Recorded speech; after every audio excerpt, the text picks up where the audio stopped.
senhoras e senhores, bem-vindos a mais um programa OAB em Foco. Meu nome é José Antônio Rodrigues Mayhofer e estamos aqui para apresentar a vocês novamente esse programa como utilidade pública para a comunidade teresopolitana e adjacentes.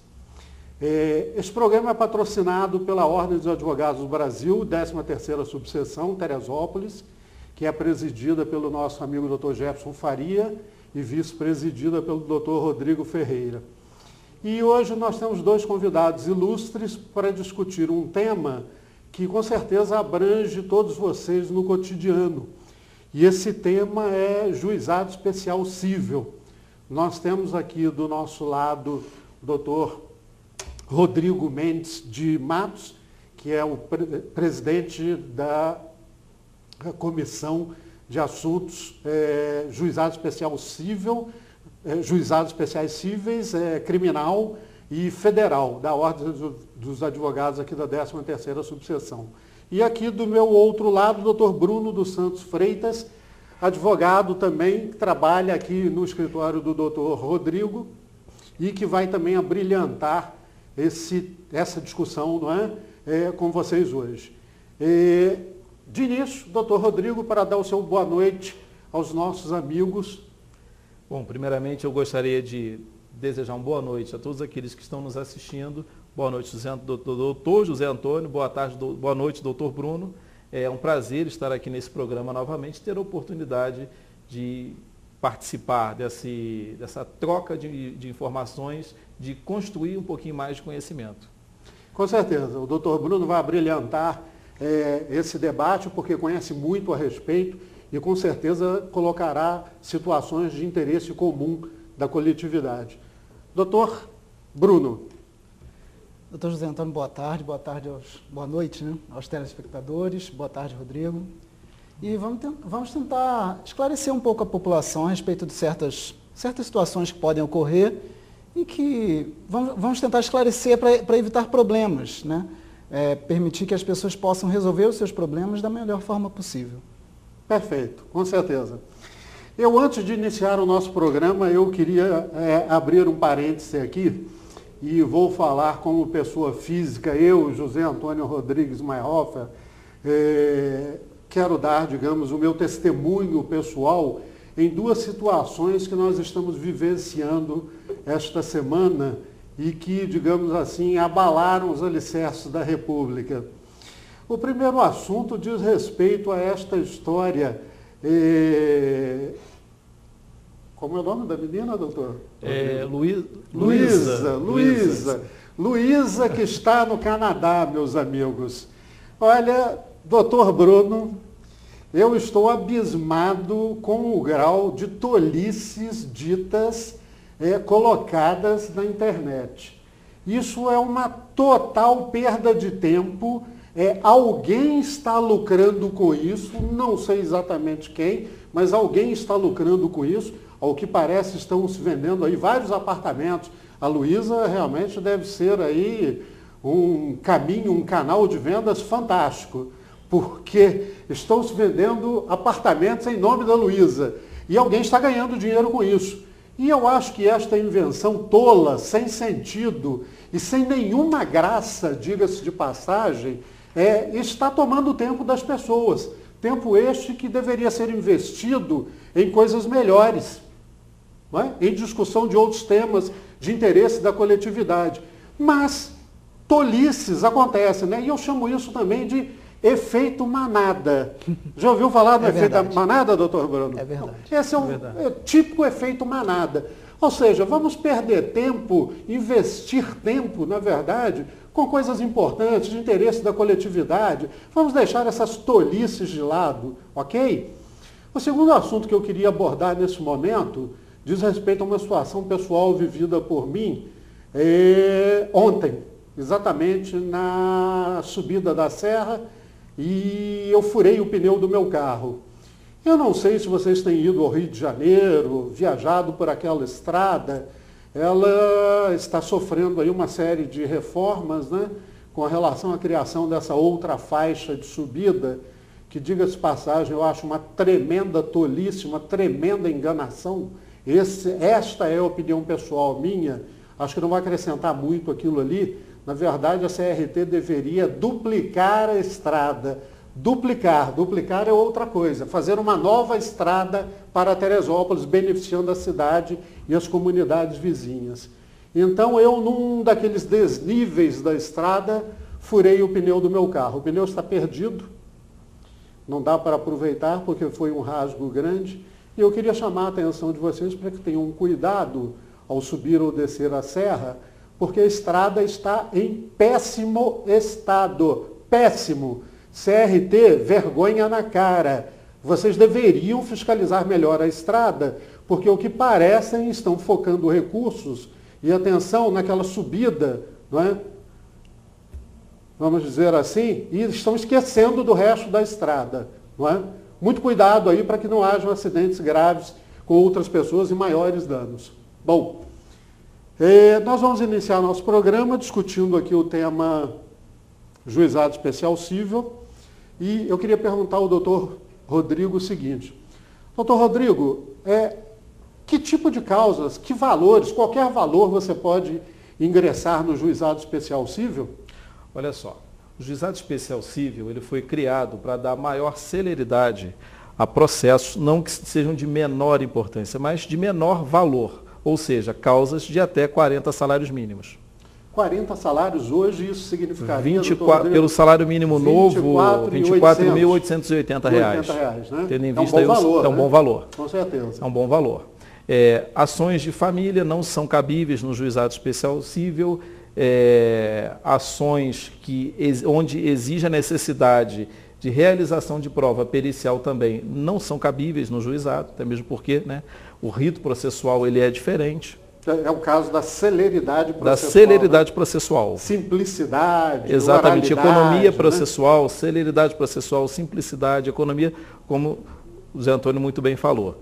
Então, hoje em dia, qualquer cidadão que se sentir lesado em ações de consumo, uma ação de cobrança, que envolva valores de até 40 salários mínimos, a ação pode ser ajuizada no Juizado Especial Cível. Eu queria só fazer uma pequena colocação, que é o seguinte: a obrigação de fazer, ela em termos de valor, ela pode exceder os 40 salários mínimos. Um exemplo, uma cirurgia onde seja necessário colocar pinos na coluna, da qual o material importado hoje custa em torno de 70 a 80 mil reais, pode ser ajuizada no Juizado Especial Cível, sim. Porque a obrigação de fazer, ela pode até extrapolar esse limite. O juiz determina, havendo a comprovação da regularidade de pagamentos do plano de saúde, por exemplo, comprovando a necessidade da realização daquele procedimento, através de quê? De exames e do laudo médico. O médico indicando o material que é da sua confiança, o juiz determina que a empresa prestadora, a empresa do plano de saúde forneça o equipamento, independente se ele custa 500 mil, 20, 50, 80 mil reais, isso é obrigação de fazer. E no final, o consumidor, na grande maioria das vezes, ele ainda é contemplado, vamos dizer assim, ele ainda ganha uma indenização pelos danos morais suportados. Por quê? Porque o consumidor, ele acredita fielmente no seu plano de saúde. Ele paga religiosamente em dia o seu plano de saúde. No momento em que ele mais precisa, muitas vezes ele não tem. Quase sempre. Quase sempre. Então isso gera uma insegurança muito grande, isso gera um desconforto, que é um abalo de ordem moral e psíquica muito acima dos limites de tolerância. E normalmente quando a pessoa está assim num momento bastante debilitada, não é? Bastante difícil. Exatamente. Perfeito. Exatamente. Doutor Bruno, nesse caso que nós estamos falando, por exemplo, causas no Juizado Especial Cível, elas podem ser de grande complexidade, o indivíduo lá, o autor da causa pode trazer, vou levar 15 testemunhas para testemunharem a meu favor, todos sabem do caso, é possível isso lá no juizado? Pois é, José Antônio, é importante que as pessoas saibam que as causas que são levadas ao juizado especial são causas mais simples. Por isso não é necessário perícia, por isso não pode ser usada perícia, por isso o valor é menor, por isso não é possível ajuizar ação contra a Fazenda Pública, contra os entes públicos em geral. Da mesma forma, há uma limitação ao número de testemunhas. Então, aquelas 15 pessoas já não podem mais comparecer. Não podem mais comparecer. Perfeito. A pessoa deve escolher as testemunhas que ela acha mais adequadas, no máximo de 3, e levá-las à audiência no dia que for marcado, no dia que for determinado pelo juízo. Perfeito. Muito bom. Doutor Rodrigo, por exemplo, eu tenho lá um problema com uma empresa qualquer, esse problema gira em torno de R$10.000 e eu quero ir lá, mas não quero gastar dinheiro com advogado. Posso ir no juizado sem advogado? Olha, eu só queria fazer se o doutor Bruno me permite, fazer uma pequena complementação no que ele muito bem acabou de falar. Claro. O Tribunal de Justiça do Estado do Rio de Janeiro, ele criou agora os juizados especiais fazendários. São causas de menor valor e que aí sim poderão ser propostas contra em face do ente da administração pública. Em Teresópolis, como o doutor Bruno muito bem falou, isso hoje ainda não é possível, já que o nosso juizado é o juizado especial civil. Nós temos aí o juizado especial adjunto criminal, que funciona junto com a vara criminal, o juizado especial federal, que são aquelas causas que envolvem a União Federal. Perfeito. Mas com relação à sua pergunta, todo aquele cidadão que quiser demandar e a sua causa não extrapolar 20 salários mínimos, não quiser contratar um advogado, que eu vejo uma grande desvantagem em deixar de contratar, por que eu digo isso? Porque o advogado é quem tem o conhecimento técnico, o advogado é quem fará o ajuizamento da ação, o advogado é quem fará o acompanhamento na audiência de conciliação, é quem fará o acompanhamento na audiência de instrução, é quem fará contrarrazões ao recurso ou um recurso nominado, se for necessário. E se até, apesar de não ser obrigatório, se até for necessário, fará uma sustentação oral na turma recursal. Sem contar que é a pessoa que está responsável por dar todas as informações do processo, não sendo necessário que a parte vá até o cartório uma vez a cada 15 dias ou vá uma vez por semana, gastar seu tempo e ir até lá. Mas tem pessoas que às vezes não querem contratar o advogado. Então, se essa causa não exceder os 20 salários mínimos, ela pode procurar o núcleo de primeiro atendimento lá, ou ela pode até fazer a petição dela do jeito que ela entender, e ajuizar a sua ação.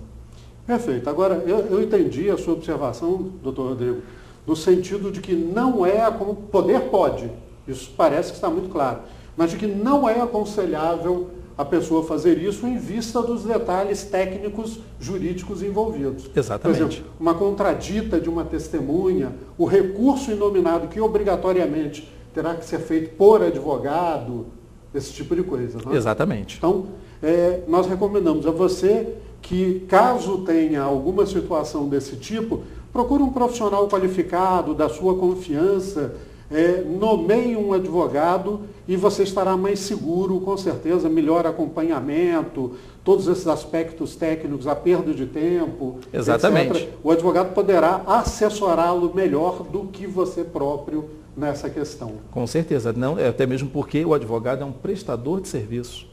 Exatamente. Ele presta todo o serviço, desde o primeiro atendimento, onde nós recebemos o cliente no escritório, tiramos as dúvidas, solicitamos os documentos, elaboramos a petição, distribuímos a ação. Tudo isso, o cliente só tem a preocupação de estar lá no dia e hora da audiência designados. Daí por diante, todo o trabalho é nosso. Perfeito. Doutor Bruno, para finalizar aqui o nosso primeiro bloco, por quanto tempo uma dívida pode ser cobrada? Pois é, José Antônio, isso é uma questão interessante. É uma questão interessante porque muitas vezes as pessoas acham que estão endividadas e têm de carregar esse problema para sempre. Para o resto da vida. Para o resto da vida. Uhum. Pois bem, a lei determina que as dívidas elas podem ser exigidas num prazo de 5 anos, em média. Em média, digo, dependendo de cada dívida. Mas no caso das relações de consumo, a pessoa pode ter o seu nome inscrito nos cadastros de restrição por até 5 anos, certo? Então é bom que a pessoa tenha essa noção que às vezes pode acontecer de a pessoa, por uma dificuldade financeira, enfim, por um desemprego, ela não tem a possibilidade de pagar aquela determinada dívida e os cobradores continuam fazendo aquelas cobranças após 5, após 6, após 9, após 15 anos, Então a pessoa tem de ter essa noção de que o nome dela pode ser inserido nesses cadastros restritivos, mas por apenas 5 anos. Vamos aumentar essa situação perguntando o seguinte, doutor Bruno. E se a dívida ficar, por um equívoco do SPC ou da própria empresa, 7 anos no cadastro do SPC? O que é que um consumidor, nesse caso, poderia fazer? Veja, esse equívoco, na verdade, embora seja possível, ele não é admissível. Vamos dizer assim, não é permitido que tanto o credor quanto a instituição mantenha esse nome por mais de 5 anos. Então, se por um acaso algum telespectador está nessa situação, enfim, ou sabe de alguém, a pessoa, se ela tem se o nome da pessoa permanece no cadastro após 5 anos, ela tem o direito a pedir a retirada do nome dos cadastros e a pedir uma indenização por danos morais, em decorrência dessa manutenção indevida do nome no cadastro de restrição. Perfeito. Muito bem, doutor. Muito bem. Nós vamos dar uma pequena parada aqui no nosso primeiro bloco e voltamos dentro de instantes com o nosso segundo bloco em continuação a esse tema tão abrangente, tão candente, Juizado Especial Cível. Até logo, meus amigos.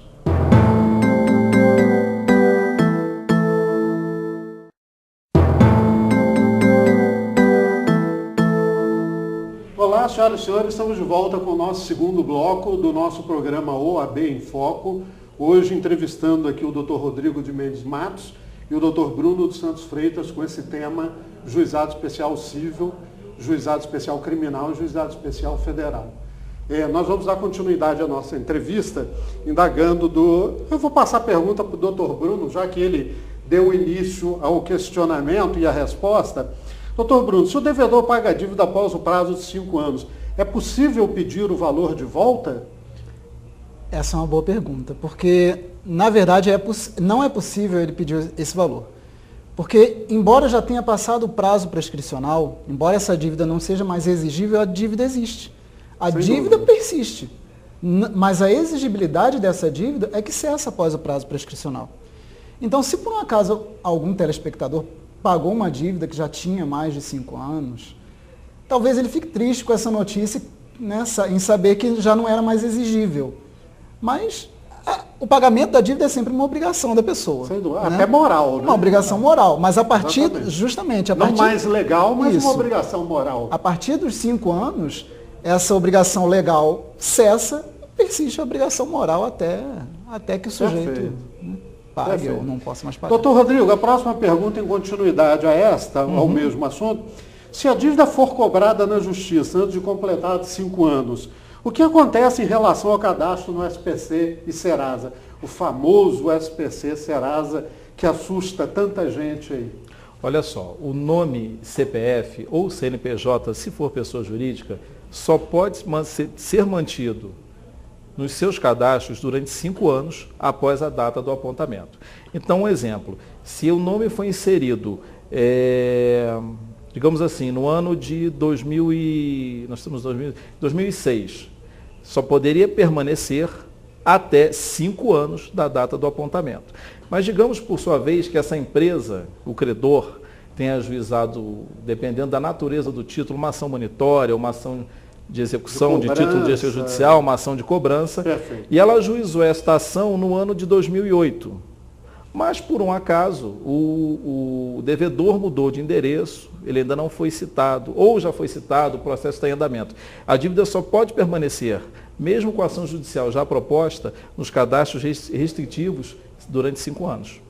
A ação de cobrança, a ação monitória, a ação de execução, ela vai prosseguir. Mas o nome não pode, e CPF ou CNPJ não podem permanecer inscritos nos cadastros dos desabonadores. Essa é uma situação bastante interessante que muitas pessoas aí passam. Se mais tarde, o que acontece? Se a pessoa for condenada a pagar o valor que está sendo cobrado e não vier a pagar, a sentença, ela é um título executivo judicial. E pode sim haver aí sim o protesto desse título.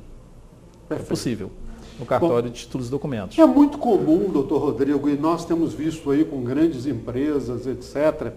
Se outra empresa ou outra pessoa comprar a dívida, ela poderá renovar o registro daquela dívida no SPC e no Serasa por mais 5 anos? Não, a lei é bem clara. Se a data da inserção, um exemplo, foi dia 1º de outubro de 2010, e essa empresa for vendida daqui a 2 anos, a nova empresa que comprou, se houver uma fusão, compra, se for sucessor, seja lá o que for, não vai poder fazer uma nova inserção datada, por exemplo, de 13 de maio de 2014.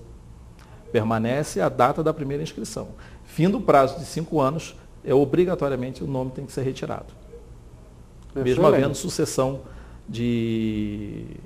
da empresa, do credor, no caso. Perfeito. O credor também pode ser pessoa física. Também. Né? Agora, esse é um assunto muito comum. Eu tenho recebido muitas consultas a respeito desse aspecto, que a dívida foi comprada por uma empresa terceirizada, uma empresa de cobrança. Isso hoje é um assunto muito comum, muito cotidiano no mercado de títulos. Não é? É uma situação muito comum, porque essas empresas, na verdade, elas compram dívidas de bancos, de cartões de crédito, entre outras empresas, porque elas pagam um valor muito mais barato, que eles estão tentando fazer o que? Um investimento. Né? Compram com deságio e por sua vez, para o primeiro credor, é muito interessante, por quê? Porque isso às vezes já está no que eles chamam de fundo perdido, então eles vendem por um valor mais baixo, para tentarem minimizar o prejuízo, vamos dizer assim, e repassam essa dívida para essa outra empresa, que por sua vez também tem que respeitar os prazos legais para o ajuizamento das ações cabíveis e também não vai poder manter o nome CPF ou CNPJ inseridos nos cadastros restritivos por mais de 5 anos. Mas o que eu tenho visto na prática, no escritório, são essas empresas que vêm cobrar dívidas que já têm 6, 7, 8 anos. Dívidas que já não são mais exigíveis. Com ameaças de incluir o nome no nome e CPF. SPC, Serasa, etc. Aí é cabível uma ação de obrigação de não fazer no juizado especial. Se pede antecipação dos efeitos da tutela. O que é isso? Que o juiz liminarmente dê a ordem, já que está comprovado que aquela dívida tem mais de 5 anos, que a empresa não coloque o nome CPF nos cadastros restritivos. Sob pena de multa diária que é determinada pelo juízo. Ou de uma indenização, se for o caso. E no final se pede, lógico, na ação também se pede indenização por danos morais, que pelo que eu tenho visto, é pacificado pela jurisprudência fluminense, é passível de indenização por danos morais, sim. Sem dúvida, sem dúvida. Doutor Rodrigo, essa mesma dívida da qual nós estamos falando, ela pode ser cadastrada em qualquer momento dentro desse prazo de 5 anos? É possível isso? Ela pode ser cadastrada. Ou tem que ser num momento determinado, fixo? Não, ela pode ser cadastrada desde que ela esteja, primeiro, vencida. Perfeito. A qualquer momento dentro desse prazo de 5 anos. Quer dizer, o consumidor, o devedor, neste caso, ele não terá nenhum prejuízo com esta atitude do credor. Não. É cabível, é legal. O que é a prática do mercado hoje? O consumidor, a partir do momento em que ele atrasa o limite do seu cheque especial, a fatura de um cartão de crédito, o boleto de algum contrato de leasing, de CDC, qual é a primeira arma, né? Vamos dizer assim, o primeiro mecanismo de defesa que a empresa tem? Fazer a negativação junto ao SPC e Serasa. Eles realmente não tardam via de regra, eles não tardam com essa negativação. Perfeito. Então, imediatamente eles fazem essa negativação. Eu passaria agora a pergunta em continuidade ao doutor Bruno. Sobre essa dívida que nós estamos falando, doutor Bruno. E se essa dívida for renegociada, o que acontece? Bom, se essa dívida for renegociada, na verdade essa dívida renegociada extingue a dívida anterior. Então, se por um acaso o devedor incidir em débito nessa dívida nova, o prazo para a prescrição começa dessa dívida nova. Esquece-se a dívida antiga, certo? Aquela dívida foi paga. Por quê? Pelo novo financiamento que foi feito, novo acordo, novo refinanciamento, enfim, o nome que se dê. Certo? Mas a partir daí é uma nova dívida e não se considera mais aquele prazo. Aquela dívida já acabou. Aquela dívida foi paga pelo financiamento. Por isso que as pessoas têm de ficar atentas a isso. Certo? Porque a partir do momento que elas refinanciam a dívida, o prazo é outro. O prazo vai contar a partir do... A situação é outra. É uma nova situação. São outras. São outras. Possivelmente os juros serão outros. As condições, digamos, da nova dívida serão outras. Serão outras. Mas talvez seja a única oportunidade que a pessoa tenha para se livrar daquele peso na vida Isso dela. seria, imagino eu, que se chama em direito de novação. É a inovação. Inovação. É a inovação. Perfeito. É exatamente isso. O nome técnico é inovação e é o que o Dr. Bruno dizia. É basicamente a troca de uma dívida por outra. É a criação de uma nova dívida em cima de uma outra já existente. Exatamente. É isso, e a Dr. outra Bruno? deixa de existir. Perfeito. A outra acabou. Perfeito. E, no caso de dívidas em que haja parcelas, doutor Bruno, de financiamentos, empréstimos, você põe aquele empréstimo de R$10.000 para pagar em 12 parcelas de 1.200, qualquer coisa assim. Qual é a data de vencimento desses 5 anos que falávamos aqui com o doutor Rodrigo? Bom, essa data de vencimento é sempre a partir do momento que a pessoa deixou de pagar. Então, se ela fez tantas parcelas, 12, 15, 19, quantas forem, deixou de pagar uma, a partir daquela data que ela deixou de pagar, começa a contar o prazo de 5 anos daquela parcela. Se a parcela seguinte ela não pagar, e assim sucessivamente. A data começa sempre a partir do momento que a pessoa deixa de pagar aquela parcela a que ela estava obrigada. Perfeito, excelente. Eu colocaria mais um grãozinho de dificuldade nessa pergunta para esclarecer os nossos amigos telespectadores. Com certeza estão curiosos.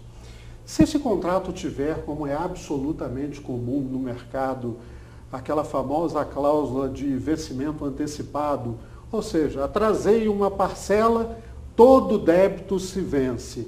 Como eu disse, isso é muito comum nos contratos bancários, é rotineiro na nossa vida comercial. Em caso de não pagamento de uma parcela, todas as outras serão exigíveis. Isso é legal? É possível exigir isso do devedor?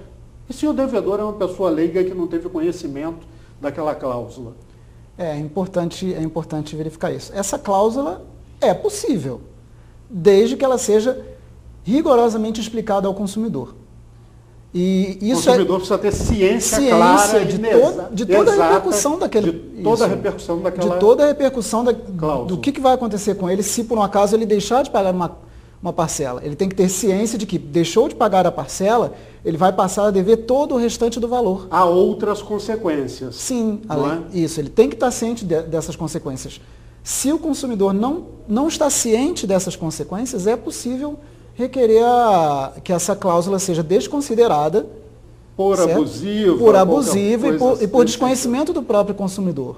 Certo? É importante que o consumidor tenha um dos princípios do Código de Consumo é o princípio da transparência, assim como é nas relações cíveis, não é? Exatamente. Então o consumidor precisa ser alertado daquela cláusula. Até mesmo porque é um contrato de adesão e são nulas todas as cláusulas abusivas contra o consumidor. É verdade. Exatamente. Se ele não sabe da repercussão, ela é abusiva.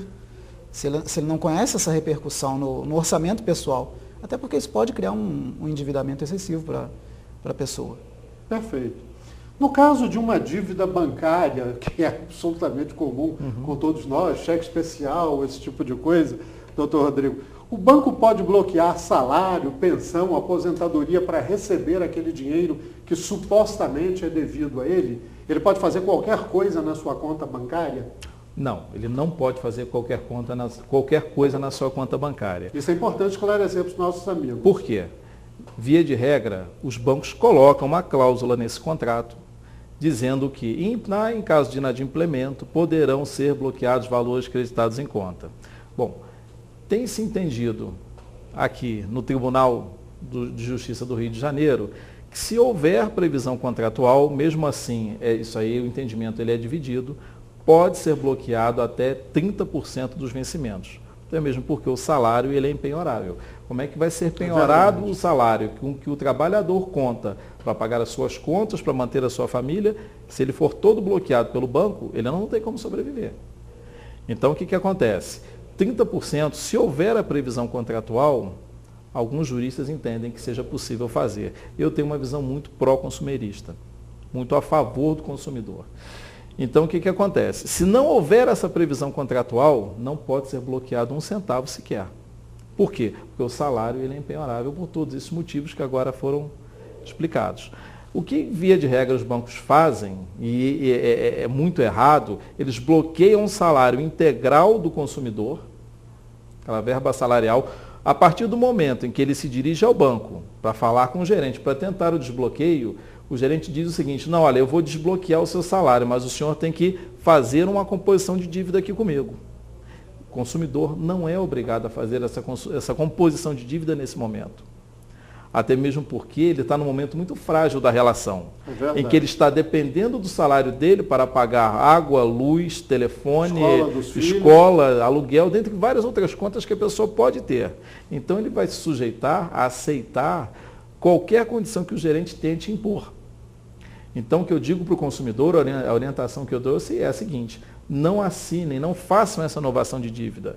Até mesmo porque o consumidor, nesse momento mais fragilizado, ele não sabe quais são as taxas que estão sendo aplicadas.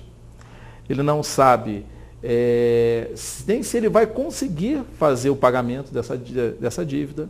Então, se o gerente se negar terminantemente a fazer a tornar os valores e quiser obrigá-lo a fazer uma renegociação, uma novação da dívida, procure imediatamente um advogado.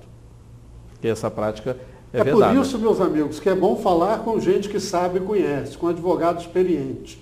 Essa é a orientação adequada para você. Se você tem uma dívida bancária, não a renegocie sob pressão.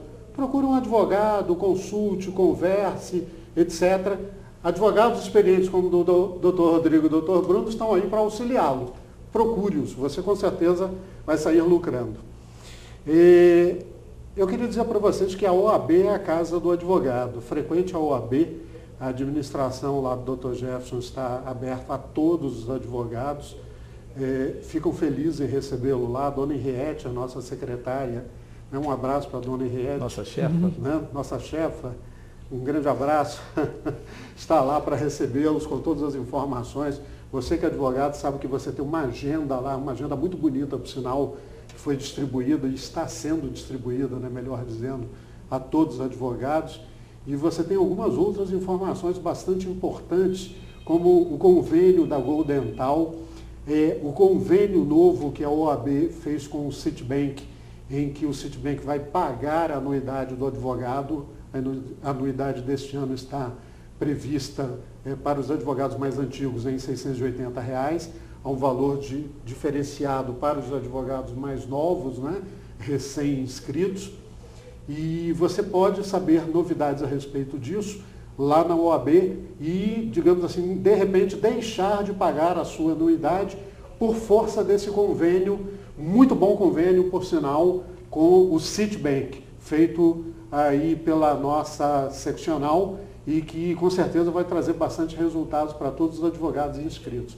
Frequente a OAB, você tem lá livros à disposição, informações, etc., cursos da ESA, etc. Nós vamos dar um pequeno intervalo e voltamos daqui a pouco para o nosso terceiro bloco, ok? Até mais.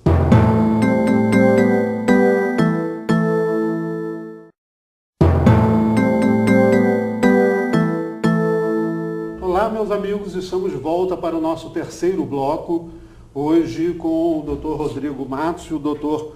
Bruno Freitas, a respeito desse tema Juizado Especial Civil. Vamos dar continuidade aos nossos esclarecimentos, às nossas perguntas.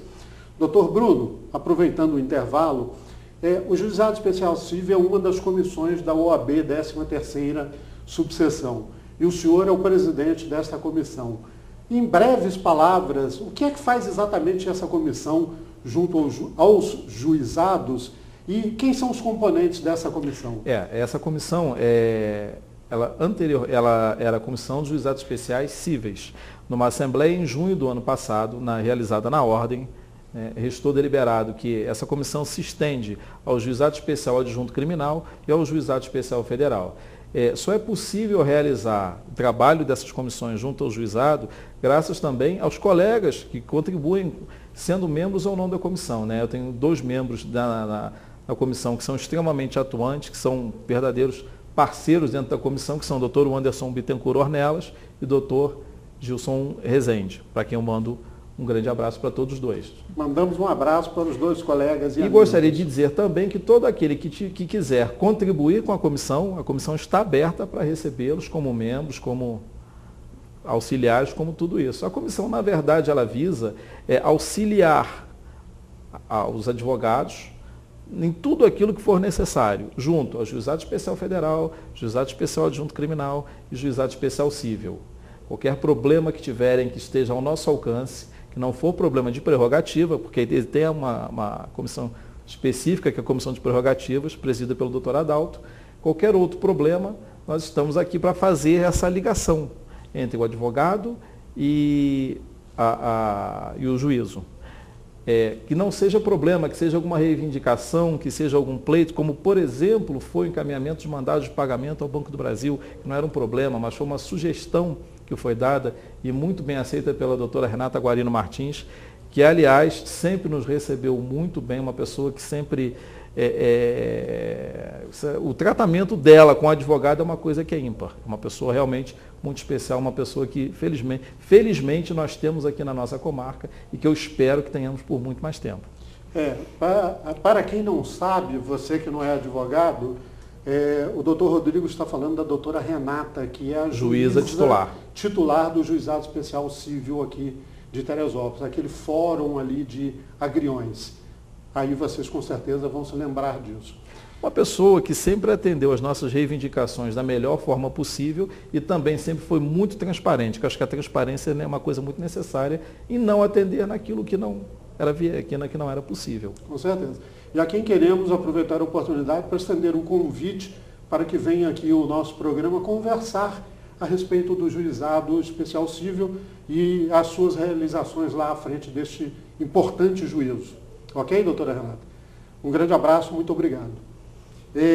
Doutor Rodrigo, voltando aqui ao nosso tema, às vezes conversando com as pessoas, eu recebo informações do tipo, o cobrador foi lá, procurou a minha vizinha e disse que eu tinha que pagar a dívida, doutor.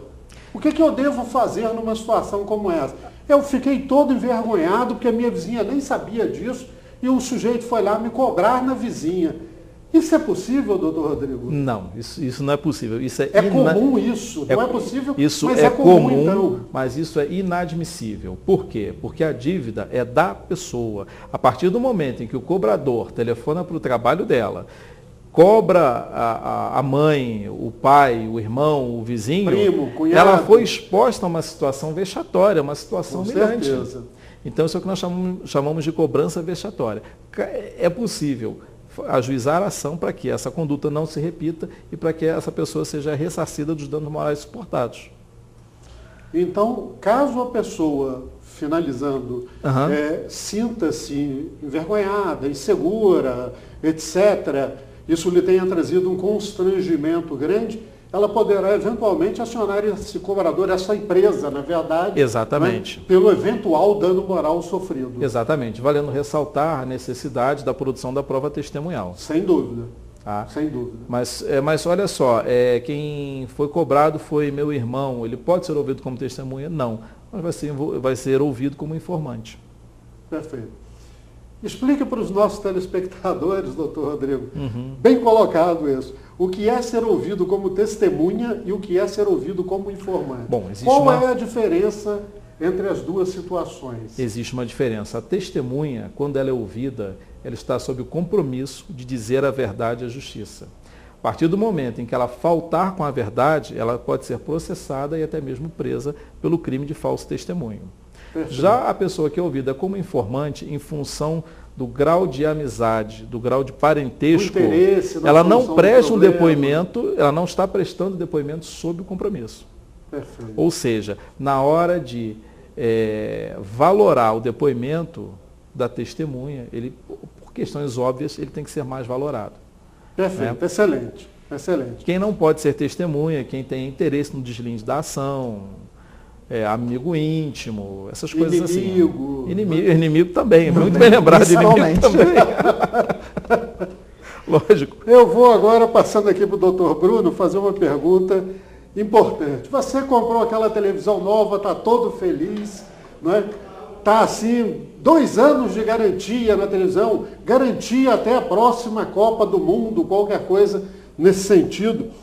Eu perguntaria ao doutor Bruno o seguinte, para esclarecer esse assunto, e as pessoas nunca mais esquecerem disso.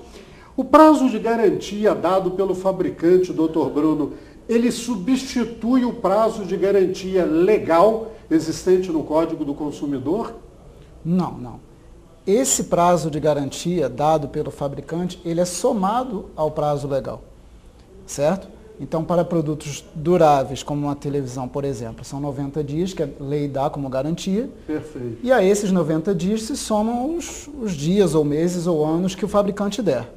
Se eventualmente a pessoa adquirir aquela famosa garantia estendida, né, que algumas lojas oferecem esse serviço, esse prazo da garantia estendida se soma aos outros dois, certo? Um prazo não substitui o outro, eles sempre se adicionam.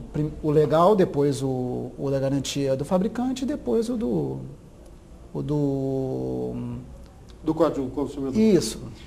Uma dúvida que eu queria colocar a respeito disso é que nós, advogados, sabemos que o prazo de garantia legal, nessas situações, é de 90 dias, né? E normalmente vem escrito lá no manual assim, garantia de 1 ano ofertada pela empresa tal.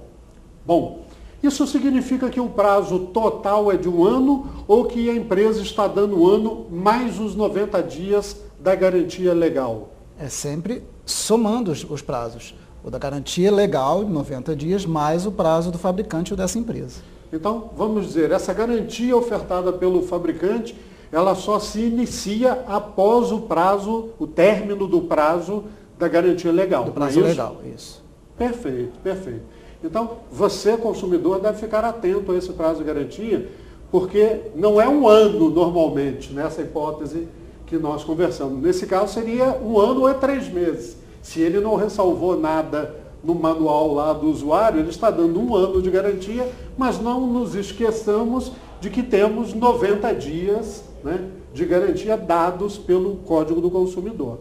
É isso, doutor Rodrigo? Exatamente. Nesse prazo, desculpa interromper, nesse prazo de 90 dias da lei, para deixar mais claro para o consumidor, o fabricante, ele também é obrigado. Esse prazo, ele não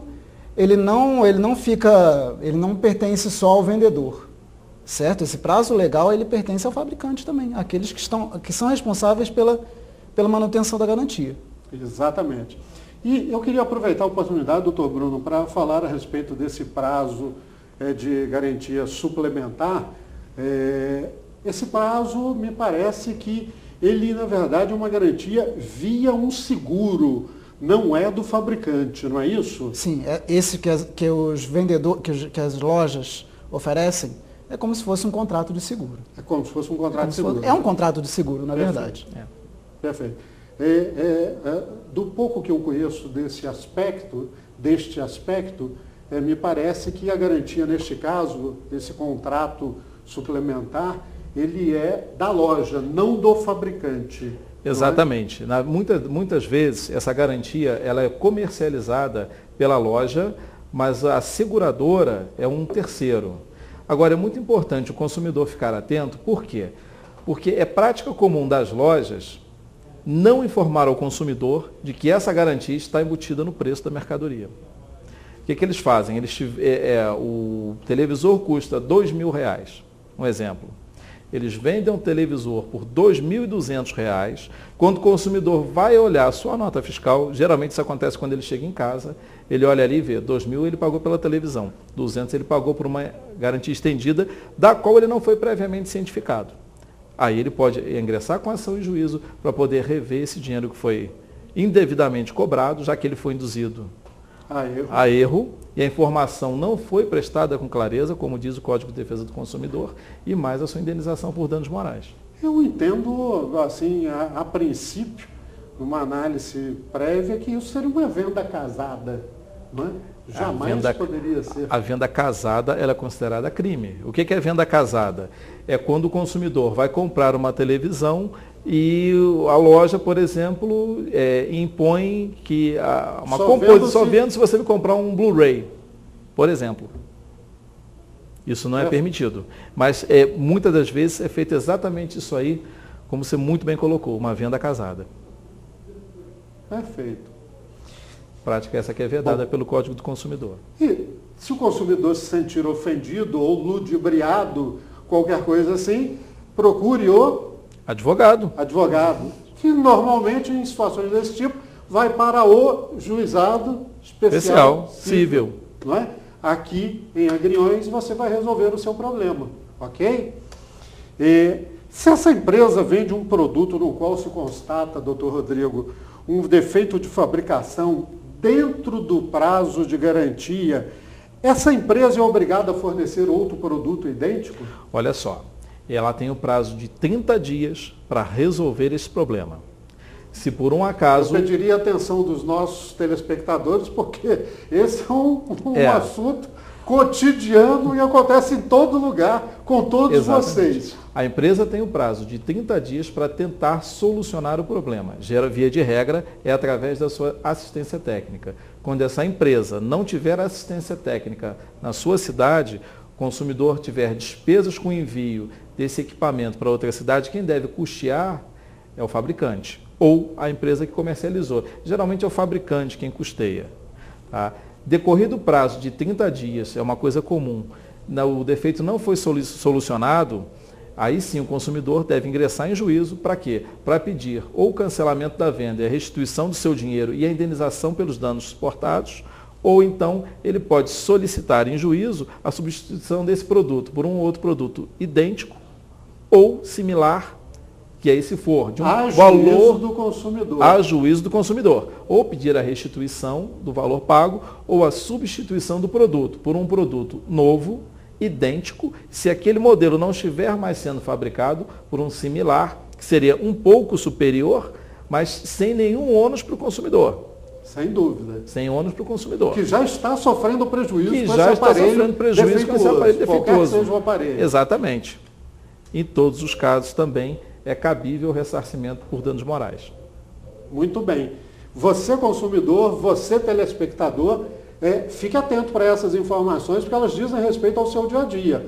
É o liquidificador que quebrou, é a TV que deu problemas, é o videocassete que não funciona, é a bicicleta que a marcha está travada, etc.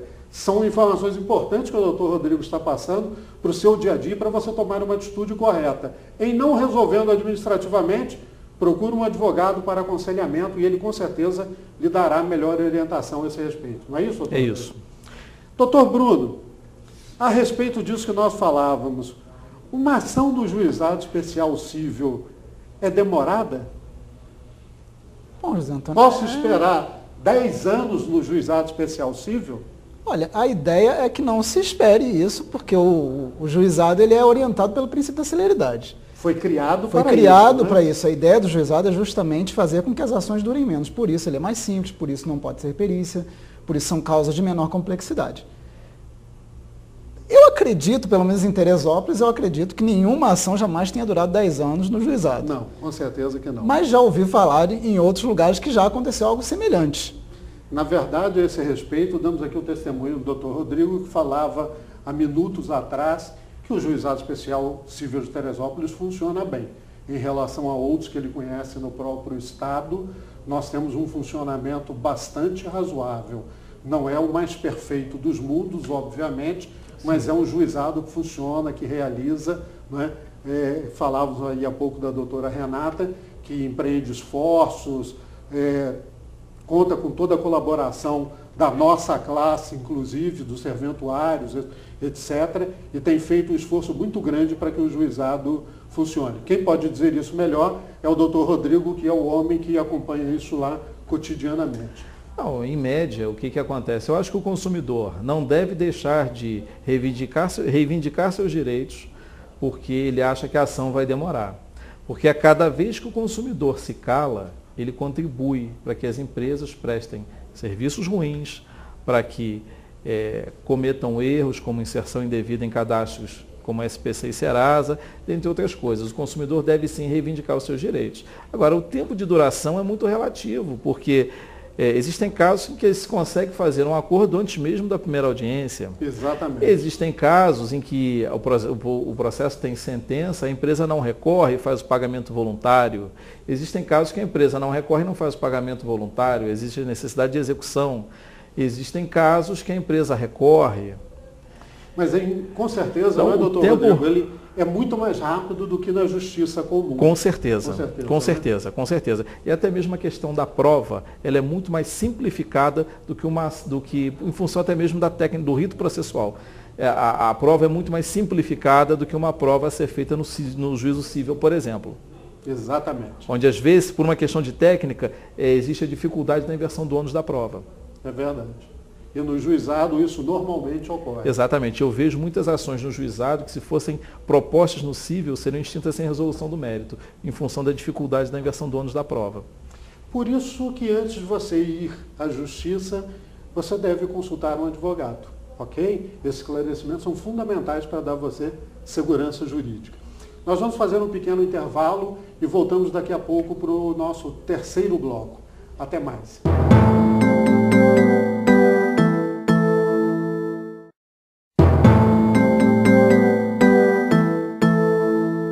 Olá, senhoras e senhores, estamos de volta para o nosso quarto e último bloco, continuando com o nosso debate de hoje com o Dr. Rodrigo e com o Dr. Bruno a respeito do tema Juizado Especial Civil, Juizado Especial Federal e Juizado Especial Criminal.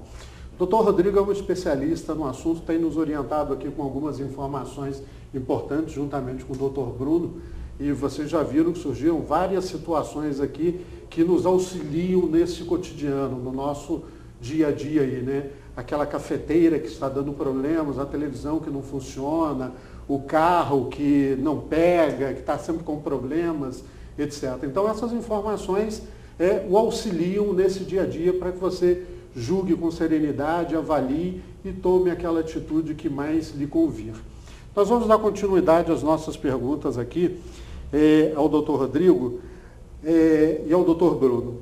Eu perguntaria ao Dr. Bruno o seguinte: quando se realiza o conserto de um produto numa assistência técnica, numa concessionária da empresa, esse fornecedor, esse intermediário, ele pode usar peças usadas no equipamento que nós deixamos lá para ele consertar, doutor Bruno?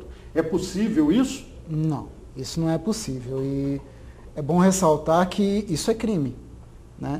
A utilização. Mas isso é comum. É comum. Porque eu vejo várias pessoas reclamando desse aspecto. Pois mas é um crime e isso só é possível se por um acaso aquela oficina alertar antes o consumidor a respeito e ele concordar.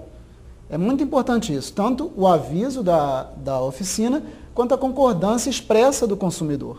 Porque às vezes ele quer ver o produto consertado o mais rápido possível, para ele é interessante. Mas via de regra, a oficina, o fornecedor, enfim, que for realizar o conserto em qualquer produto, mesmo que o produto já é usado, mas a peça de conserto tem que ser nova. Inclusive é bom ressaltar que, caso o produto saia de linha, o fabricante deve manter peças em estoque, para evitar justamente essa situação. Por um determinado tempo. Por um determinado momento, exatamente, para evitar esse tipo de situação. Né? Porque essa peça antiga, ela pode até prejudicar o funcionamento do produto e vai piorar ainda mais a situação do consumidor. É verdade. Então, desde que você o autorize previamente, o fornecedor pode utilizar peças usadas. Se não for esse o caso, tal situação é inadmissível. É inadmissível, é crime, inclusive. É crime. Passível Muito bem de colocado. pena de detenção. Muito bem. De até 1 ano. Doutor Rodrigo, ao abrir conta em banco, a instituição pode obrigar o consumidor a adquirir outros produtos, tais como capitalização, seguros, tal. Aliás, essa pergunta, vamos dizer assim, ela é super oportuna, porque neste momento agora deve ter ocorrido pelo menos um caso aqui em nossa cidade. É absolutamente cotidiana a ocorrência desta situação. Então, o consumidor abriu uma conta no banco. E aí o gerente chega para ele: meu filho, para você abrir a conta, para mim te dar um crédito, um cheque especial aí de R$2.000, você vai comprar aqui conosco aquele plano de seguro ou aquele plano de capitalização por 36 meses, 3 anos você vai ficar amarrado lá. É possível isso? É legal isso? Como muito bem dito, isso é cotidiano, mas lamentavelmente é reprovável esse tipo de conduta. Isso constitui crime, como nós acabamos de falar há pouco tempo aqui, isso é venda casada. O consumidor, ele foi ao banco abrir a sua conta, seja corrente, poupança, ele não está obrigado a contratar títulos de capitalização, seguros de vida, cartões de crédito. Eu acho que o consumidor, ele deve pensar o seguinte: o consumidor tem toda a liberdade para contratar tudo aquilo que lhe for conveniente. Valendo lembrar o seguinte: será que comporta dentro do orçamento do consumidor o pagamento daquele título de capitalização? Comporta o pagamento daquele seguro de vida? É necessário? Não, não é. Então o consumidor, ele não é refém do seu fornecedor. Porque se um banco se negar a abrir a conta corrente dele, conceder um limite de cheque especial, porque ele não quer contratar um título de capitalização, por exemplo, ele tem várias opções hoje de se dirigir a um outro banco e fazer a abertura de sua conta e contratar aquilo que for necessário. Agora, vale lembrar o seguinte, constitui crime, como já dito, e o consumidor que tiver a sua abertura de conta negada, porque se recusou a comprar qualquer outro produto, deve sim ingressar em juízo. Muito bem. Muito bem. Então, você, consumidor, que estiver exposto a uma situação como essa, adote as providências cabíveis, né? Procure um advogado, consulte-o e veja que posição tomar em relação a essa situação. E a nossa sorte é que temos aí diversos bancos. Hoje o consumidor pode escolher um pouco mais, tem outras alternativas, embora deva-se reconhecer que o procedimento em todos eles é semelhante. Eu posso aguçar um pouquinho mais isso? Não é muito diferente, não, pelo menos no que diz a minha experiência. Existe uma resolução do Banco Central que determina a abertura de conta corrente sem o pagamento de tarifa de manutenção de conta.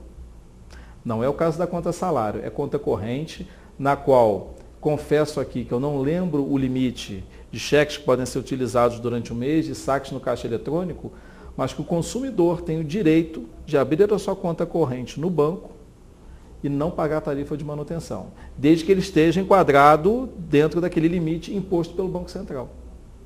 Perfeito. Isso já está regulamentado pelo Banco Central. Já que estamos falando de conta, doutor Rodrigo, portabilidade da conta salário. Você tem uma conta salário em determinado banco. E hoje a lei faculta que você possa transferi-la para outro banco.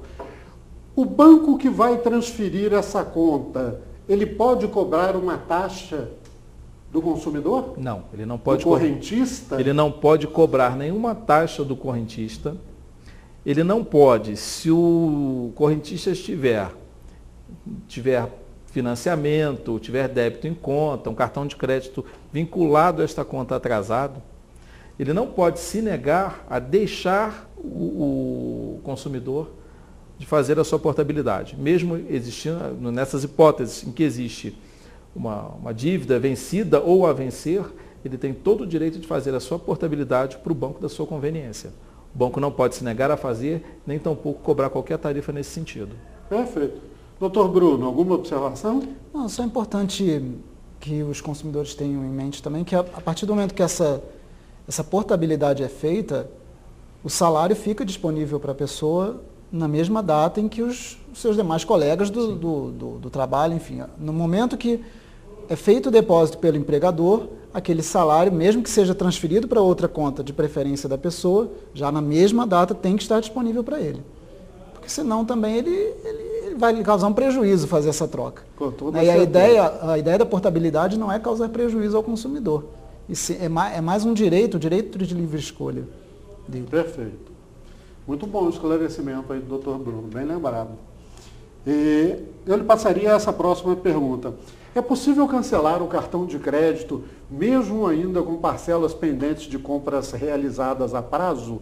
Isso é muito comum, porque eu já vi situações, já tive essa experiência do gerente dizer, não, enquanto não terminar de pagar, não pode cancelar o cartão de crédito. Está correta essa postura, doutor Bruno? Isso é muito comum porque hoje as pessoas, quando vão se utilizar de crédito, geralmente usam o cartão para parcelar os valores das compras. Mas isso não é possível, certo? Se por um acaso a pessoa tem um cartão, não deseja mais manter aquele cartão, mas tem parcelas pendentes, ela pode cancelar o cartão, mas ela mantém as parcelas, ela vai pagar essas parcelas, a dívida não se extingue. Certo? São duas coisas diferentes. Uma coisa é a dívida que ela tem, outra coisa é o vínculo que ela tem com a administradora de cartão. Muito bem colocado. Certo? Então isso é importante que as pessoas não fiquem reféns. Até porque Que é o que normalmente ocorre. Sim. E eles, geralmente, isso é feito para quê? Para acabar obrigando a pessoa a pagar as anuidades, essas coisas. Certo? Então, manter o vínculo com o cliente. E se o cliente não tem mais o desejo de manter aquele cartão, ele pode tranquilamente rescindir esse contrato e a empresa, a administradora, vai depois usar os meios adequados para fazer a cobrança. É evidente que cancelar o contrato, como disse o doutor Bruno, é possível e é legal isso. Agora, evidentemente, isso também não cancela aquela dívida que você tem, que você comprou a prazo, tem que pagar. Claro. Não é verdade? Verdade. Porque aí é má fé do consumidor. Verdade, exatamente. Com certeza. É má fé do Então, consumidor. Vamos separar as coisas, né, para que elas sejam feitas de forma correta e adequada. Pode-se cancelar o cartão, mas a dívida tem que ser paga. Ela é sua, não é? Bom, Posso só complementar? Por favor. Importante seria o consumidor, no momento em que ele entra em contato com a administradora de cartão de crédito, por exemplo, e pede o cancelamento desse cartão, anotar o número de protocolo. Porque o protocolo hoje é um mecanismo de defesa que o consumidor tem, é uma prova que o consumidor tem. Então, muito importante, até mesmo ele pode, se quiser, solicitar à empresa que envie cópia da gravação. É verdade. Que hoje a lei tem lei específica. Ou fazer uma carta ao banco onde você está vinculado protocolizar. Com aquele cartão. Faz em duas vias, pede ao gerente, ao atendente, para fazer o recebimento dessa carta. Exatamente. Solicitando esse cancelamento. Para que mais tarde não seja surpreendido com a cobrança de anuidade. Exatamente. Muito bem lembrado, doutor Rodrigo. Já que estamos falando em dívida, cartão, prazo, etc., cheque pré-datado. Duas coisas a gente observa no país, e um dos últimos artigos que eu li é de que o cartão de crédito ele vem suplantando gradativamente o uso do cheque. Uhum. Então, hoje em dia, é muito comum você fazer compras a prazo com um cartão de crédito, coisa que há 5 anos atrás, 2 anos atrás, você fazia com aqueles 5 cheques, 7 cheques, 12 cheques pré-datados, como se chama no popular, né? Ele pode ser apresentado, caso o comerciante receba um cheque daquele precise e tal, e o cheque é para 20 de maio de 2012, nós estamos em janeiro de 2012. O comerciante pode apresentar aquele cheque lá em março? Se ele for apresentado antes da data, tiver saldo, o banco do emitente vai pagar o cheque. Se não tiver saldo, o cheque vai ser devolvido sem previsão de fundos. O que acontece? Porque o cheque é um título de crédito à vista. Então, basta que ele seja apresentado para que ele entre no sistema de compensação. Só que, legalmente, se a compra foi realizada a prazo, o cheque é para o dia 20 de maio, ele foi depositado no cheque no dia 20 de março, 10 de março, a empresa que vendeu o produto ou serviço não pode proceder dessa forma. É passível de indenização, isso já está até simulado pelo STJ. Súmula 385, se eu não tiver errado. Se eu não tiver errado. 370. 370. Está simulado já pelo STJ. 370 do Superior Tribunal de Justiça. Superior Tribunal de Justiça. O cheque que é depositado antes da data é passível de indenização. Vamos, digamos, aclarar um pouquinho isso para os nossos telespectadores, doutor Rodrigo. Na sua hipótese, o cheque está pré-datado, foi apresentado, havia fundos na conta e o banco naturalmente compensou aquele cheque, pagou aquele cheque. Só que pagou fora da data e aquele compromisso antecipado, pago antecipadamente, naturalmente vai atrapalhar ou criar sérios problemas ao planejamento financeiro do emitente do cheque. Provavelmente. Né? Senão ele não precisaria dar um cheque pré-datado. Exatamente. Obviamente. Exatamente. Então, o cheque foi pago pelo banco. O consumidor ficou chateado, aquilo atrapalhou a vida dele. O que ele deve fazer exatamente nessa situação? O comerciante está todo feliz, rindo porque depositou o cheque foi pago ou compensado normalmente, mas fora do prazo. Na minha ótica, ele usou, o comerciante, ao depositá-lo fora do prazo, antecipadamente, nesta hipótese, ele usou de má fé, na minha opinião. O que o consumidor deve fazer num caso como esse? Olha só, o que ele pode fazer é o seguinte, ele pode se dirigir até o estabelecimento para o qual ele passou esse cheque, solicitar o reembolso desse valor, para que ele possa colocar em sua conta e ele automaticamente não vai ele vai fazer um novo cheque e deixar para aquela data específica. Uma substituição. Uma substituição, cheque, né? Exatamente. Perfeito. Ele não vai ser contemplado e não precisar pagar aquela parcela. Isso não vai acontecer. Que naturalmente é o que nós, digamos assim, uma solução administrativa, é o que Amigável. nós recomendamos, amigável. Exatamente. Agora, há situações em que eu fui a Macaé, dei o cheque lá, 300 quilômetros daqui, e o cheque foi depositado antes, foi pago, etc. É complicado para mim voltar a Macaé 300 quilômetros para buscar esse cheque. Porque são 600, né? Não é? São 600 quilômetros, na verdade. Mas o custo, o risco, exatamente. etc. Ele pode até dar um telefonema, se ele quiser, ou já ingressar com ação em juízo. Perfeito. Por quê? Esse entendimento. Porque outra coisa também, mas olha só, o cheque foi compensado na minha conta antes da data. Usei meu limite de cheque especial.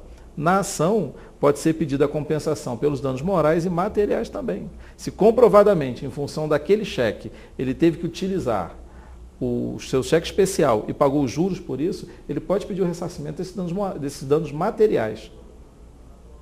Perfeito. Nossa última pergunta. Estamos chegando ao final do nosso programa, infelizmente, meus amigos. Produtos podem ser expostos à venda sem indicação de preço? Toda hora que eu pergunto, eu estou dizendo, é muito comum, é cotidiano. Mas a verdade, a realidade, o cotidiano é que nem sempre é permitido. Exatamente. O cotidiano hoje geralmente não é permitido. Os produtos podem ser expostos sem estarem com os seus preços? Pois é. Veja bem, nós temos que ter em mente que para o consumidor sempre existe para o fornecedor, para o vendedor, sempre existe a obrigação de ser claro, certo? Portanto, não é possível, não é permitido que ele exponha produtos à venda sem indicar o preço. Ele deve indicar o preço de forma a não permitir que o consumidor se confunda, certo? Se por um acaso é possível a venda a prazo, ele deve deixar isso bem claro, deixar claro taxas de juros, número de parcelas, qual o valor que aquele parcelamento vai atingir, qual vai ser o valor a prazo e à vista. O valor de cada parcela. Exatamente, o valor de cada parcela, para que o consumidor saiba exatamente qual o tipo de contrato que ele está assinando, qual o tipo de compromisso que ele está tomando para si. Muito bem colocado isso, doutor Bruno, pelo seguinte, a não colocação, recordo eu, desses itens num produto, ele na verdade viola o princípio da publicidade, que é aquele que o consumidor tem o direito de tomar conhecimento das condições da compra. Exatamente. Como o senhor bem colocou, quanto vai ser aquele valor total, quanto vai ser aquele valor à vista, quanto vai ser o valor com juros, qual é o valor desses juros, qual é a taxa efetiva, etc. Sim. Não é isso? Sim, porque senão o consumidor adquire o produto às escuras, na verdade. Ele compromete o seu próprio patrimônio, sem saber de que forma está comprometendo o seu patrimônio. Por isso existe a determinação, inclusive legal, não é uma obrigação moral do vendedor em fazer isso. Não é uma obrigação, é uma obrigação legal. O vendedor tem que deixar claro o preço, de forma que o consumidor não se confunda. De forma transparente. Transparente, claro. O consumidor ele deve chegar na loja e não ter de perguntar ao vendedor qual é o preço. A ideia é essa, para facilitar para o consumidor, a ideia é essa. O produto está exposto e o preço está exposto junto para que ele não se confunda. Perfeito. E última pergunta agora, doutor Rodrigo. O consumidor tem direito de realizar troca de produto sem defeito? Olha só, deixa eu só dar uma pincelada no assunto aqui. Se o mesmo produto estiver exposto com dois preços distintos e a mesma forma de pagamento, o consumidor tem o direito de pagar o menor valor. Menor valor. Agora, com relação à sua pergunta, o consumidor pode realizar a troca de produto sem defeito se a compra for realizada à distância? Internet, telemarketing, produtos que se vê na televisão e tudo mais. Ele tem um prazo de 7 dias da data do recebimento para solicitar o cancelamento e o estorno dos valores. Da data do recebimento e não da compra. Não da compra, nem da emissão da nota fiscal, do recebimento. Ele tem prazo de 7 dias para solicitar a devolução e o cancelamento. Já nas outras hipóteses, não, porque aí o consumidor ele tem a oportunidade de examinar o produto, apalpar o produto, mas algumas lojas querendo ganhar clientes, mercado e tudo, até permitem que a troca seja feita dentro de 7, 10, 15, 20, 30 dias, mas isso aí é uma liberalidade da loja. Por determinação legal, são só realmente as hipóteses de compra à distância. Perfeito. Vocês viram e receberam informações importantes aqui do Dr. Rodrigo e do Dr. Bruno sobre juizado especial civil e direito do consumidor. Falamos bastante. Não há mais tempo, não temos como aprofundar. Gostaríamos realmente de dar maiores detalhes e aprofundar este assunto. Vamos ter uma próxima oportunidade com os nossos amigos que também esclareceram isso. Dr. Bruno, suas despedidas do nosso programa, despedidas para que o senhor breve retorne aqui. Muito obrigado pelo convite. Eu gostaria primeiro de agradecer o convite inicial de participar e espero que tenha sido de esclarecimento para os consumidores, para os nossos telespectadores, né, de forma que eles possam atuar de forma clara e de forma consciente no mercado. Isso é que é importante. O direito do consumidor existe para isso, para permitir que o consumidor atue da forma mais clara, da forma mais autônoma possível, para que ele possa ter ciência de que ele não é vítima de quem vende. Ele é ator, vamos dizer assim, nessa peça que é o mercado. Né? Por isso que existe esse direito do consumidor e por isso que o consumidor, o telespectador, todos nós somos consumidores, então é necessário que o consumidor e o telespectador esteja ciente dos seus direitos e espero que esse momento tenha sido frutuoso para que eles possam se esclarecer a respeito de suas dúvidas, enfim. Com certeza. E espero tê-lo aqui em breve. Muito obrigado pelo convite. Doutor Rodrigo. Mais uma vez eu gostaria de agradecer a oportunidade de estar aqui, agradecer o convite que meu amigo José Antônio me fez, agradecer a oportunidade de estar aqui com o Dr. Bruno, construindo todos nós três aqui esse conhecimento e agradecer pela audiência de todos e que num futuro nós possamos aqui, nós e outros colegas, já que o programa OAB em Foco é um programa bastante democrático, ele está aberto a todos, e que nós possamos aqui debater assuntos como defesa do consumidor e tudo mais, que são assuntos muito extensos, e que o consumidor tenha certeza do seguinte, a partir do momento em que ele se sentir lesado, ele não está desamparado. Com certeza. Com certeza. Só complementando o que o doutor Rodrigo disse, o consumidor nunca está desamparado. Procure um advogado para assessorá-lo da sua confiança, aquele que você conheça ou de referência, etc., que ele vai auxiliá-lo com toda certeza e lhe dar a melhor solução possível. Isso, exatamente. Bom, eu quero finalizar o nosso programa mandando um abraço especial para o advogado Nelson Filho, que fez aniversário esta semana. Um abraço, meu amigo Nelson. Tenho certeza que os nossos amigos estão estendendo esse abraço para você. Quero agradecer aqui a Diário TV, que propiciou a realização desse programa, aos nossos amigos técnicos que tanto trabalharam para que se concretizasse tudo isso.